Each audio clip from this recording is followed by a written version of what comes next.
Most authors who write are printed, lose control of their material.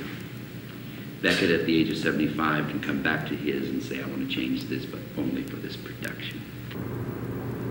You let me know when you're ready. We're ready. Go ahead. Farewell to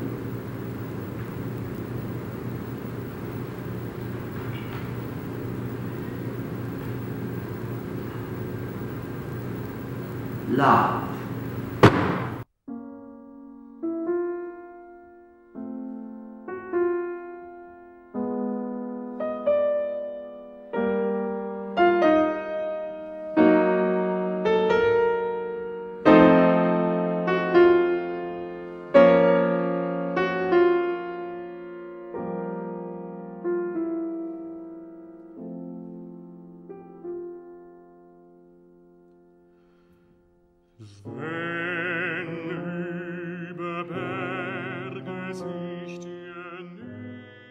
We found out where Beckett lived because we wanted him to ask him to come and see this performance of Endgame at the American Cultural Center. And so we went outside his house, and here was, a Beckett script laying in front of his house. Was an old suitcase. Somebody had just dumped some stuff. So I opened it, and inside was this French tricolor, these suspenders. So I took these old suspenders off the street, and that was 1974. And this robe we got in Berlin. And he loved it immediately because of the prison look to it, the stripes, as it were. This is the original stuff, all of it. The tapes, everything from his production 4 years ago. The large gray ledger, quarto as he calls it. That's right.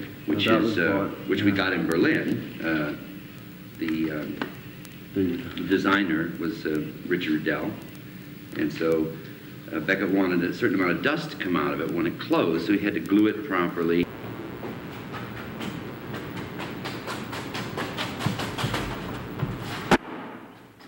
And Beckett also wanted the book to fall in one go, right, and make a nice loud report. So with the tin stacked on it, half off, one could do this. 39 today. Sound as a...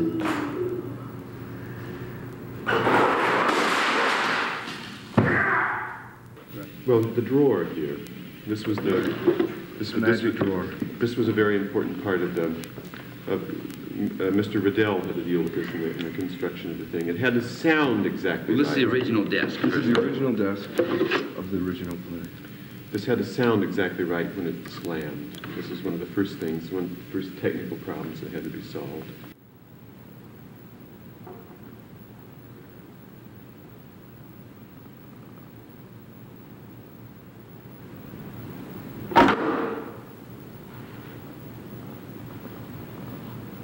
It also had to accommodate the reels, and you had to deal with all of this. You had to get it stacked right. This was a very specific point, a tonal thing that he wanted in the play. And the next thing that comes close to this is then the walk and the slippers. The sound. The struggle to find the right sound.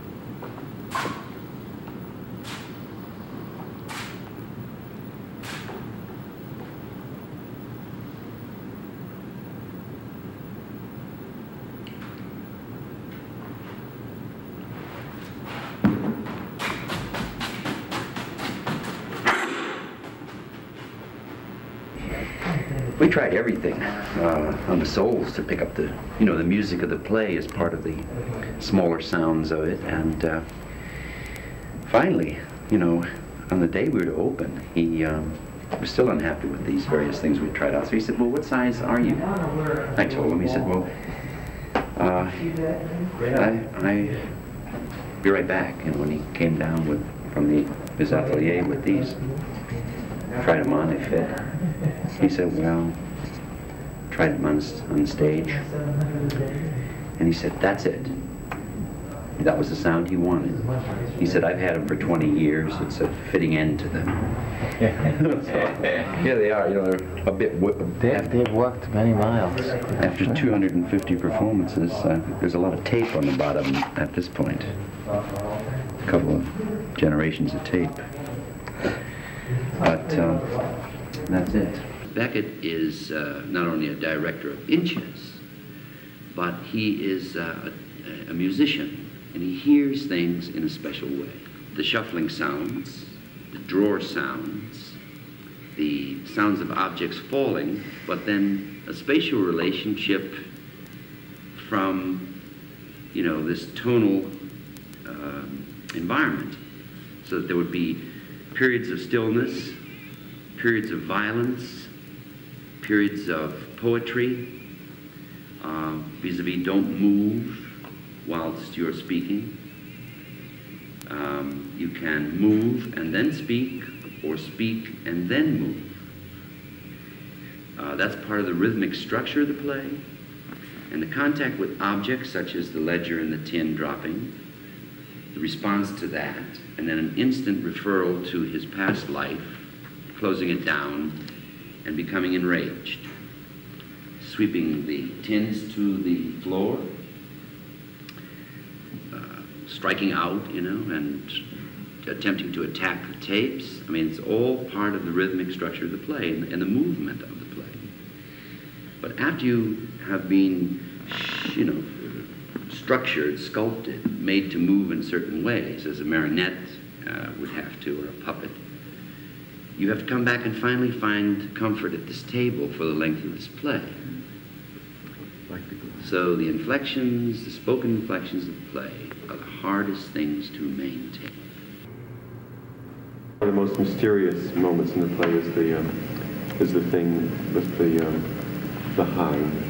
Yes, The turn from the recorder, where he hears this thing and turns and looks back into the blackness and comes back. Indeed. Do you want to tell something about